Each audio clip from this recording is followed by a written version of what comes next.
eyes flick towards Nothing the against camera every Greece. 30 seconds. Yes. All right. Hello, book lovers, and welcome to Authors Love Bookstores with a Mighty Blaze.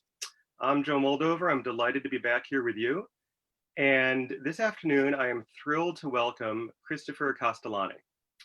Christopher is the artistic director at Grub Street, the country's largest and leading independent creative writing center. He is also on the faculty and academic board of the Warren Wilson MFA program and the Bread Loaf Writers Conference. He is the author of 3 critically acclaimed novels.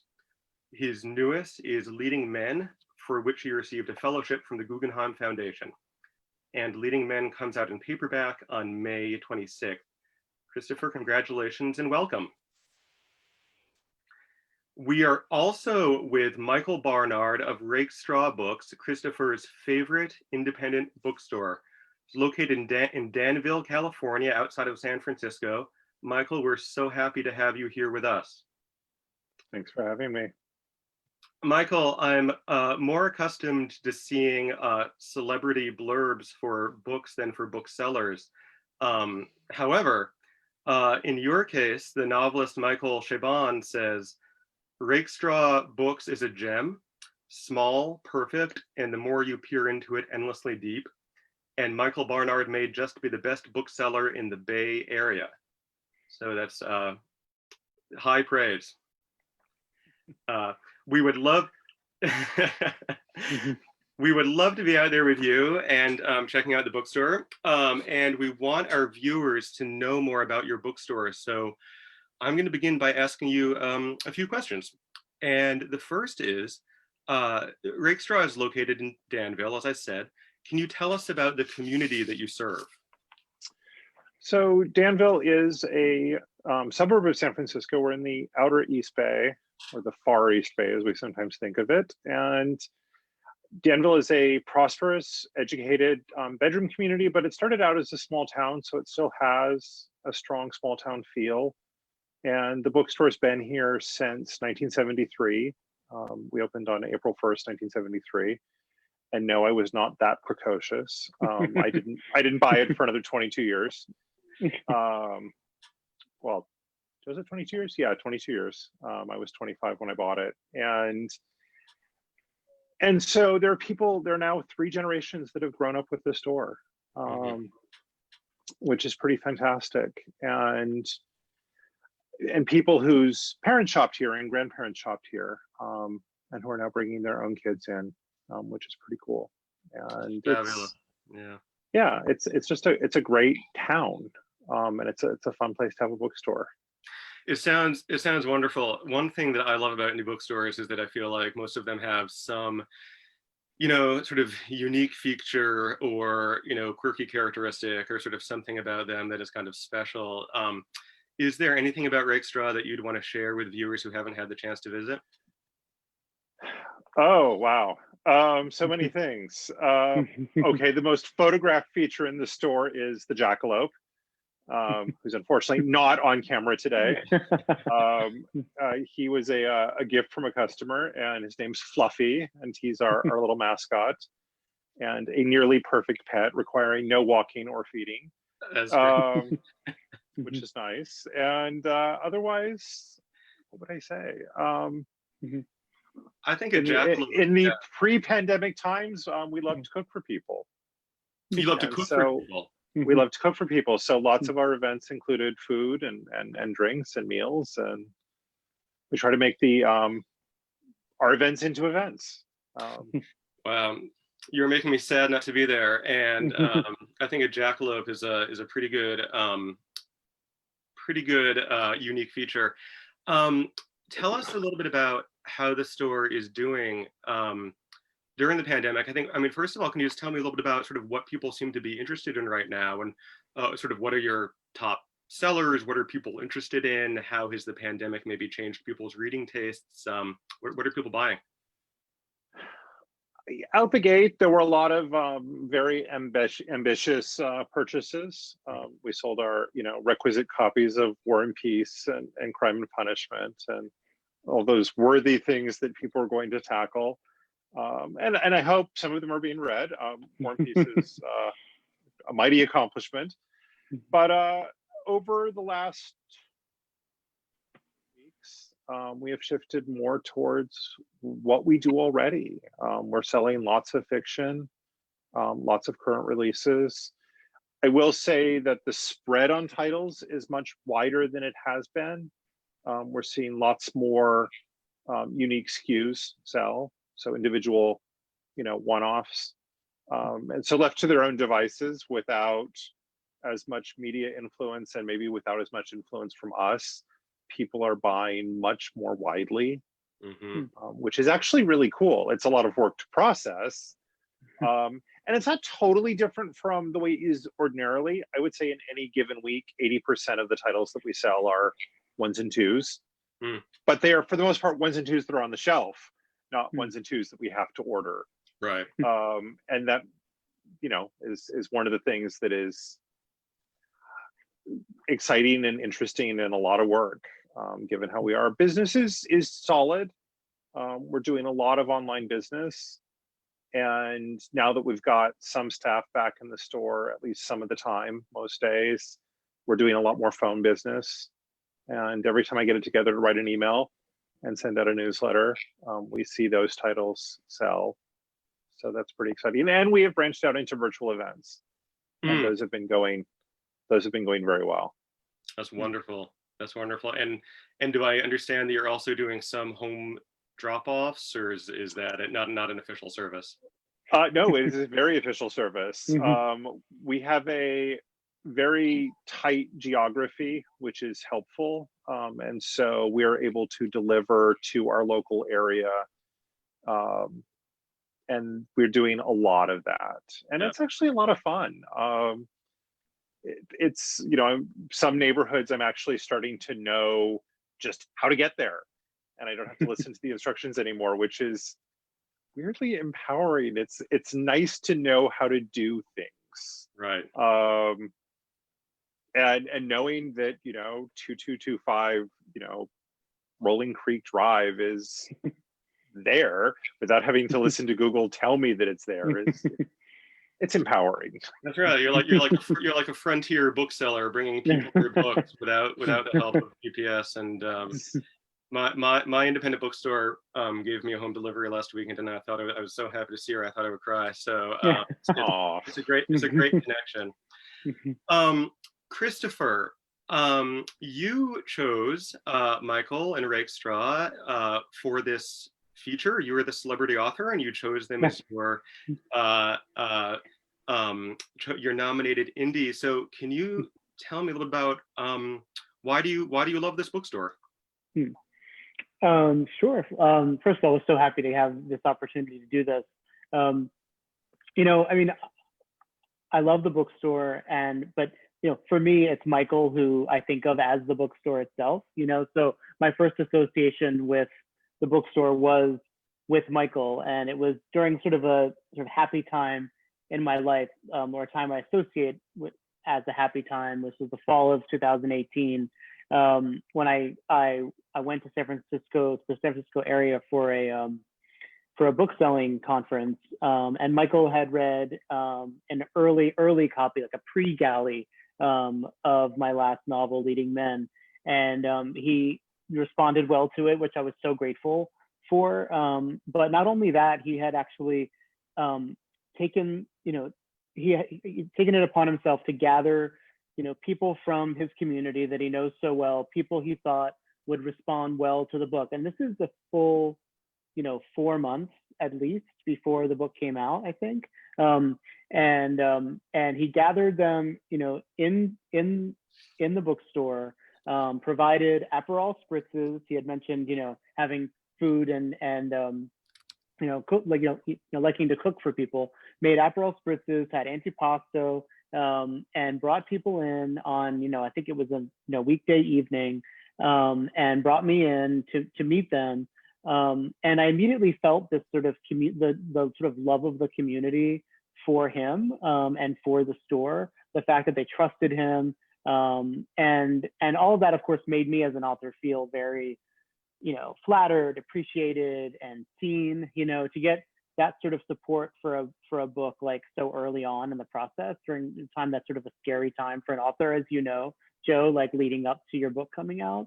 It just really just was so special to me. And then having, getting to be there and then getting to meet some of the people in the community and getting to meet Michael in person for the first time was really just such a like calming and happy experience for me.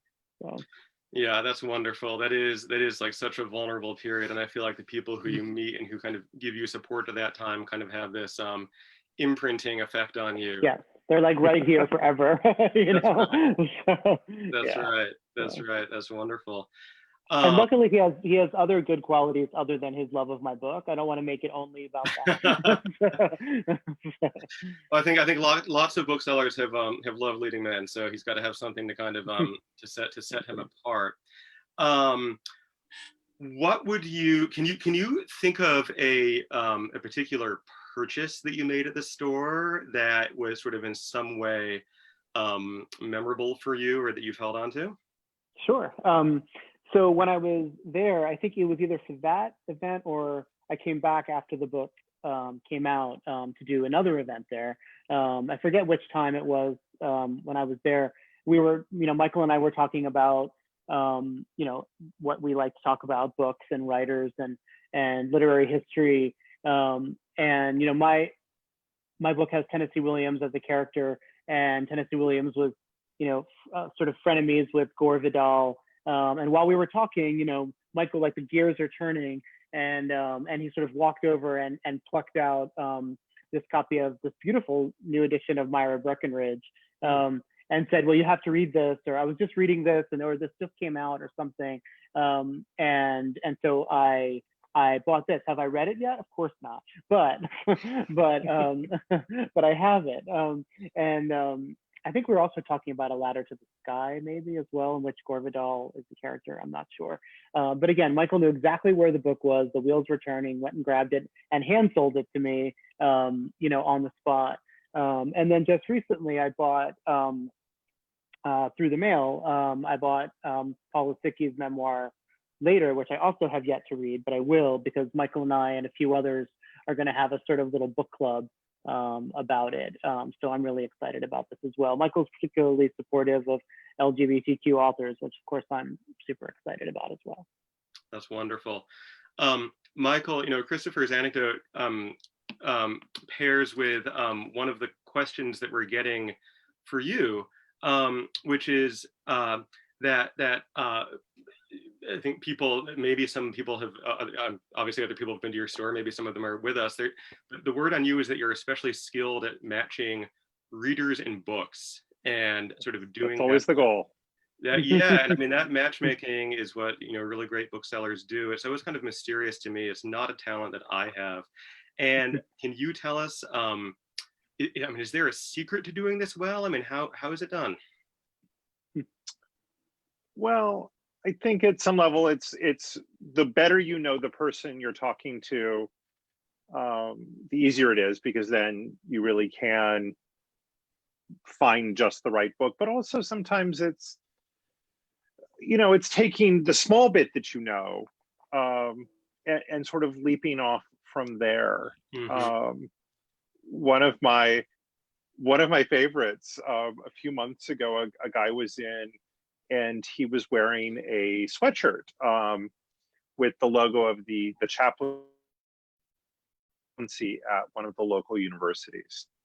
And oh, that's kind of funny. And then I remember we have a collection of sermons from a guy who is the headmaster of Latin school in Boston. And he, every week at Weekly Chapel, he gives a talk to the students. And they're so thoughtful and so worthwhile and uplifting, but not preachy. And I thought, well, if I've got that, I should sell this. I should show him this book. And not only was he at the chaplaincy, he was the chaplain, and he had not heard of this book, and it was a perfect fit for him. And he was so pleased, and he sent me a note afterwards. And that's pretty cool. I love being able to do that. And that was literally just taking the thing that he had thrown on that morning. And if he had been wearing that sweatshirt, I would never have necessarily thought to match him with that book. It's such a great anecdote, and it kind of like paints the bookseller as being like Sherlock Holmes, kind of like drawing these deductions about somebody, but and then sort of like figuring out like what is just kind of the perfect thing to match him with. That's great. Totally. Another question, also, I think goes along with some of what Christopher said about the store. So you are, it sounds like just an amazing community builder. It's something which I think most bookstores, seek to do, to use, not only the retail, but events and so forth, to kind of build a cohesive community. And it's very challenging. What do you think is the key to building kind of a healthy, thriving book community around a store? Well, I think as much as anything else, it's authenticity. Every time I have been tempted to take an event or an author that I was not particularly excited about, but thought, oh, well, it'll sell. And almost every time it has come back to bite me. It works best when what we are promoting, what we are enthusiastic about, is what we are actually enthusiastic about. And I think people can tell when it's inauthentic. And quite frankly, it makes, if I'm not enthusiastic, if my staff isn't enthusiastic, it makes what is already a challenge seem too great. And I don't want to spend my limited time and my limited creativity on things that I don't care about. Yeah. And also, I think not just striking one note, that our events are varied, that the forms they take are varied, and that we try to reach different parts of our audience, and not always, the same 50 women who want to go out on a Tuesday night. Although, shout out to those 50 women, because we would not be here without them. But really to mix it up and to try to fit events, to make events into events, and to make them exciting and different, and not just somebody behind a microphone. And I think that those things that's stuff that people respond to. And we've done different things over the years. I've given fashion shows. When Tim Gunn from Project Runway came, we built a 3,000 foot tent and a runway stage, and I don't think it was ever quite that crazy sense, but it just fit the event to the book, fit the event to the author. That's great. That's such a great response. Christopher, this question is not directly about Rakestraw, but much of our online audience is made up of writers or aspiring writers. And this is a question that we can usually count on getting these days. Are you writing these days? And how are you doing so? How are you maintaining inspiration and focus? I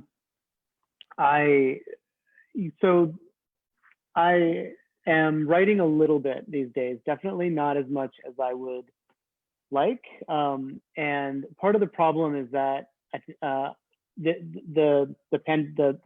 lockdown sort of hit right at sort of the worst time, I think, for me, as a writer, which was, I was just about to start a new project. And you would think that that would actually be the best time for something like this to happen, because you have, in theory, you have a lot more, time to yourself to focus. But that's actually not how I work best in terms of generating a new project. I like to write in sort of fits and starts, and I can't just sit for hours. If I had a manuscript that I was revising, this would be the absolute perfect time, where I could just sort of immerse myself in it. But when I'm starting something new, I'm feeling around, I'm looking for inspiration from a bunch of different places, and I'm not getting that kind of stimulus right now from my environment.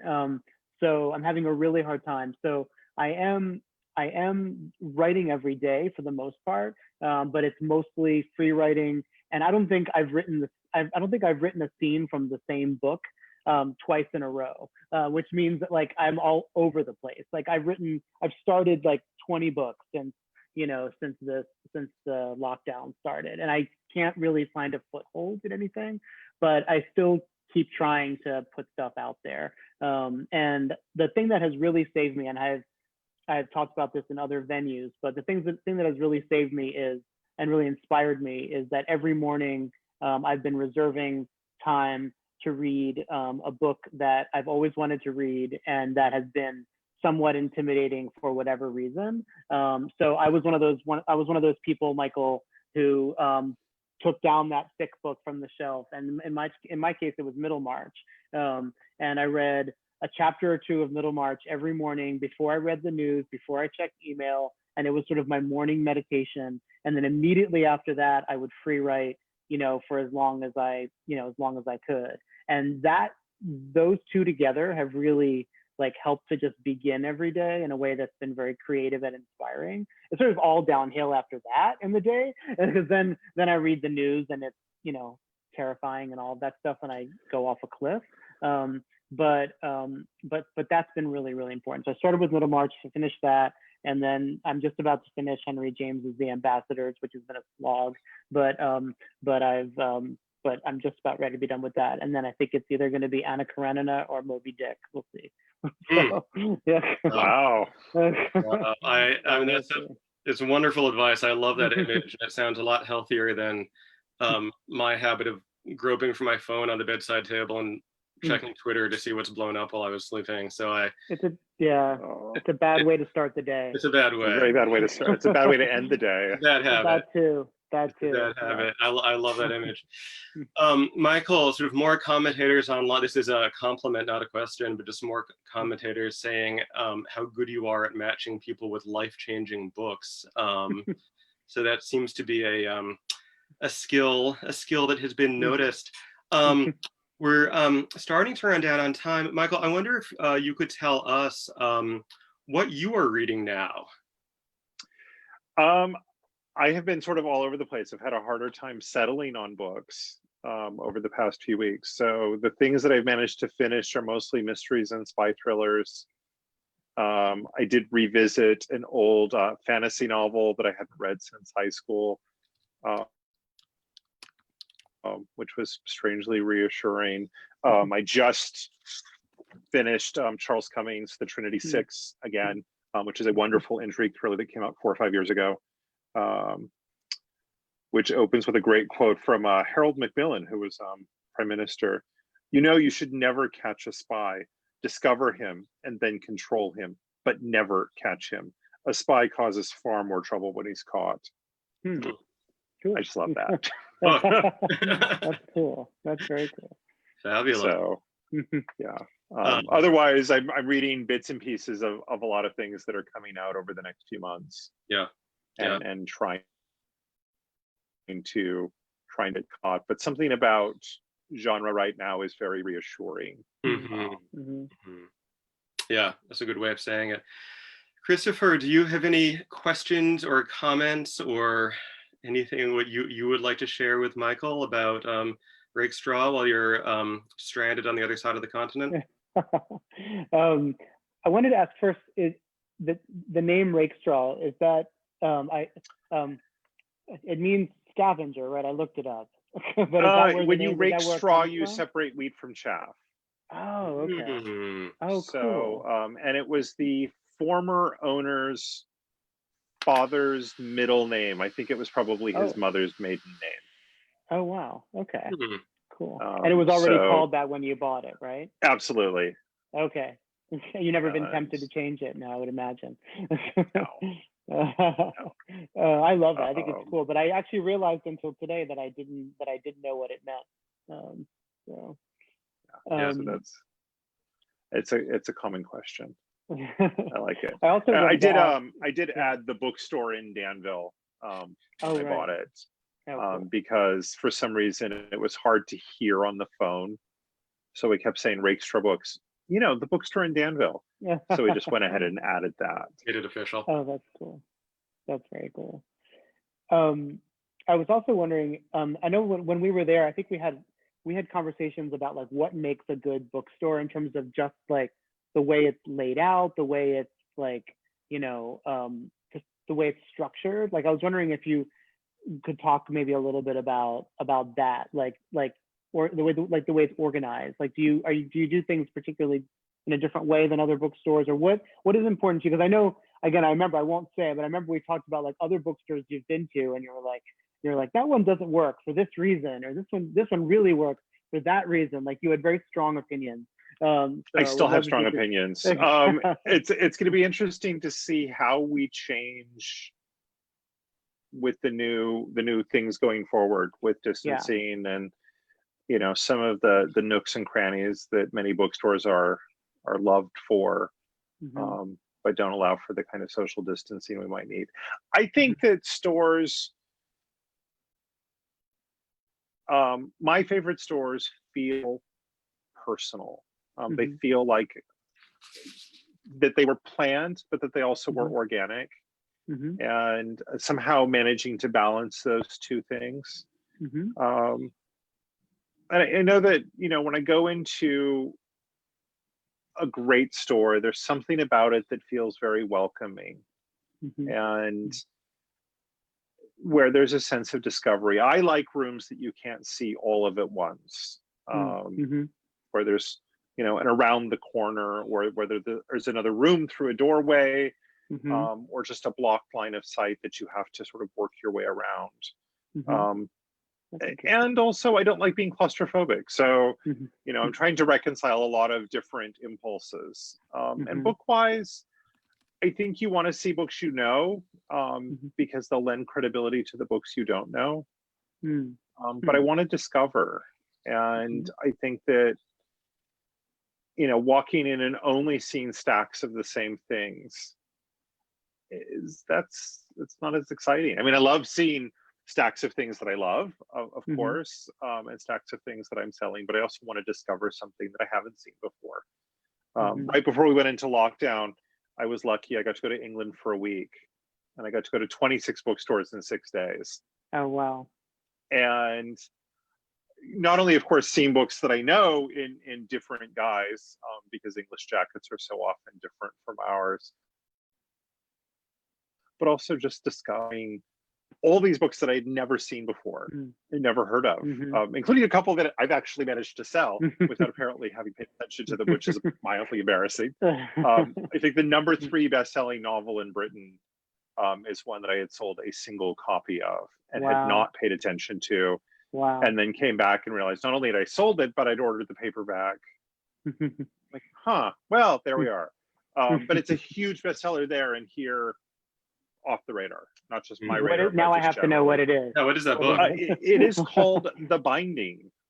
And it's kind of a Umberto Eco, Carlos Ruiz Zafón mashup. It's very mysterious and edgy and bookish, and there's kind of an LGBT thing, and it's a huge, massive, every bookstore in the country has a stack of it bestseller there. And here, I get home and Ingram, the big wholesaler, has 12 copies. Wow, that's fascinating. It is amazing. Really fascinating. That's good. Michael, that is fascinating. Michael, as we're winding down, book lovers want to support indie bookstores. They want to support Rakestraw. For readers who are finally finishing Moby Dick and War and Peace, or have just kind of given up around page 50, and they want to pick up new reads, how can they get them from you? So you can visit us online at rakestrawbooks.com.